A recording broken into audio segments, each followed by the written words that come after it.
சட்டமன்ற தேர்தல் தோல்வி தந்த வருத்தங்கள் ஒரு பக்கம் இருந்தாலும் கலைஞர் கருணாநிதி அவர்களோட 103வது பிறந்த நாளை சிறப்பா கொண்டாடி முடிச்சிருக்காங்க உடன்பிறப்புகள்.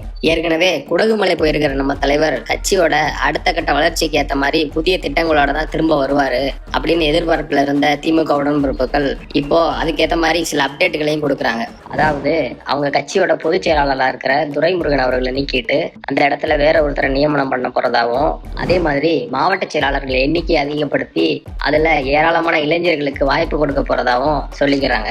அதே மாதிரி இந்த ஆய்வுக்குழுன்னு போட்டிருந்தாங்கல்ல, அவங்க ரிப்போர்ட்டின் அடிப்படையில தேர்தல் வேலைகளை யார் யாரெல்லாம் சரியா பார்க்கலன்னு கம்ப்ளைண்ட் வந்திருக்கோ அதெல்லாம் பரிசீலனை பண்ணி அந்த நிர்வாகிகள் மேல எல்லாம் கடுமையா நடவடிக்கை எடுக்க போறாங்களாம். அதே மாதிரி திமுக இருந்து தாவேக்காவுக்கு போனவங்களோட லிஸ்ட் ரெடியா இருக்கலாம். அவங்கள ரீப்ளேஸ் பண்ற மாதிரி யங்ஸ்டர்ஸுக்கு வாய்ப்பு கொடுக்கறதுக்கு பயங்கரமான ஒரு ஆலோசனை போயிட்டு இருக்கான். இதுக்கிடையில அண்ணாமலை வேற புதுசா ஒரு கட்சி தொடங்க போறாருன்னு தகவல் வந்துகிட்டு இருக்குல்ல, அது என்ன மாதிரியான தாக்கத்தை ஏற்படுத்தும் அப்படிங்கிறதையும் ஆய்வு பண்ணிட்டு இருக்காங்களாம். இப்படி எல்லா விஷயத்திலையும் ஆய்வோட நின்றாம கட்டாயமான ஆக்ஷனும் தேவை அப்படின்னு கேக்குறாங்க உடன்பிறப்புகள்.